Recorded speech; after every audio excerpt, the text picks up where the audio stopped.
శ్రీలంకలో president elections ముగిశాయి. Elections peaceful గా జరిగాయి. శ్రీలంకన్ ఎలక్షన్ కమిషన్ కథనం ప్రకారం 75% ఓటింగ్ టర్న్అవుట్ వచ్చింది. 17 మిలియన్ల మంది ఓటర్స్ ఉన్నారు అక్కడ. అంటే దాదాపు 1,70,00,000 మంది ఓటర్స్ ఉన్నారు, ఎలిజిబుల్ ఓటర్స్. శ్రీలంకలో అధికార మార్పిడి జరుగుతోంది. కొత్త రాష్ట్రపతి రాబోతున్నారు. అనుర కుమార్ దిశనాయకే.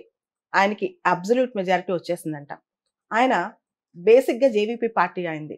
ఆ పార్టీ మార్క్సిస్ట్ లీనింగ్ ఉన్న పార్టీ, కాస్త లెఫ్టిస్ట్ ఐడియాలజీ ఉన్న పార్టీ అనమాట. అన్ని పార్టీస్, ఇలాంటి పార్టీస్ అన్ని కలిసి ఒక కోయిలిషన్ ఫామ్ అయ్యాయి, నేషనల్ పీపుల్స్ పవర్ అని చెప్పి. ఈ ఎన్పీపీ కింద ఆయన పోటీ చేశారు. యాక్చువల్లీ జేవీపీ పార్టీకి పార్లమెంట్లో పెద్ద మెజారిటీ ఏం లేదు, కానీ ఎన్పీపీ అనేది ఒక అలయన్స్. ప్రజలు ఈయన నమ్మారు. దానికి ప్రధానమైన కారణం 2022లో శ్రీలంకలో వచ్చిన ఆర్థిక సంక్షోభం.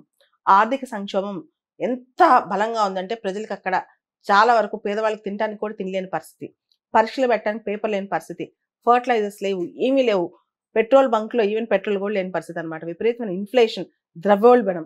సో ఇప్పుడు ఆయన కొన్ని ప్రామిసులు చేశారు.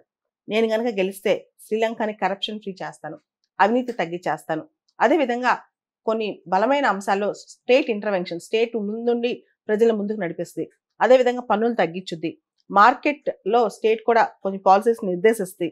దాంతోపాటు స్టేట్స్ అనేక అంశాల్లో 2027 నాటికి ఐఎంఎఫ్ చాలా అప్పు ఇచ్చింది అనమాట. ఐఎంఎఫ్ ఇచ్చిన అప్పు $2.7 బిలియన్ దాకా ఐఎంఎఫ్ శ్రీలంకకు అప్పు ఇచ్చింది. ఈ అప్పు తీర్చాలంటే స్ట్రిక్ట్ పాలసీస్ కూడా కొన్ని ఫాలో అవ్వాలి. ఇవన్నిటితో ముందుకెళ్ళాలన్నమాట. అదేవిధంగా ఐఎంఎఫ్ చెప్పిన కండిషన్స్ కూడా వీళ్ళు ఫాలో అవ్వాలి. ఇవన్నీ ఫాలో అవుతూ శ్రీలంకని ముందుకు నడిపిస్తాను, శ్రీలంకని ఆర్థిక సంక్షోభం నుంచి బయటకు తీసేస్తాను, అవినీతి రహితంగా శ్రీలంకను మారుస్తానని చెప్పి ఆయన చాలా ప్రామిసులు చేశారు.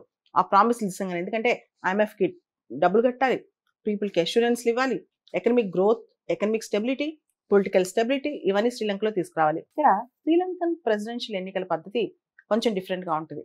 అక్కడ ఎట్లా ఉంటుందంటే ప్రెసిడెంట్గా ఎన్నికైన వ్యక్తికి 50% కనీసం ఓట్లు రావాలి పోలింగ్ ఓట్స్లో. బ్యాలెట్ పేపర్ మీద ప్రజలు first preference, second preference, third preference వేస్తారు.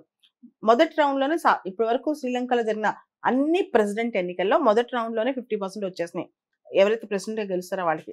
ఇన్ కేస్ రెండో రౌండ్ వెళ్తే సెకండ్ ప్రిఫరెన్స్ ఓట్లు, థర్డ్ ప్రిఫరెన్స్ ఓట్లు చూసుకుంటా వెళ్తారనమాట. సో ఇవన్నీ కూడా ప్రాసెస్, శ్రీలంకన్ ఎలక్షన్ ప్రాసెస్ అనమాట. అంటే ప్రిఫరెన్షియల్ ఓటింగ్ సిస్టమ్ అనేది అక్కడ రాష్ట్రపతి ఎన్నికలో చూస్తారు. Sri Lanka presidential form of government, భారతదేశం పార్లమెంటరీ ఫార్మ్ ఆఫ్ గవర్నమెంట్. ఇక్కడ ప్రెసిడెంట్కి చాలా తక్కువ పవర్స్ ఉంటాయి, సింబాలిక్ హెడ్ అనమాట. కానీ శ్రీలంకలో ప్రెసిడెంట్ రియల్ పవర్ఫుల్ అనమాట. 19th అమెండ్మెంట్ 2015లో శ్రీలంకలో 19వ రాజ్యాంగ సవరణను తీసుకొచ్చి పార్లమెంట్కి ఎక్కువ పవర్స్ ఇస్తూ ప్రెసిడెంట్కి పవర్స్ తగ్గించారు.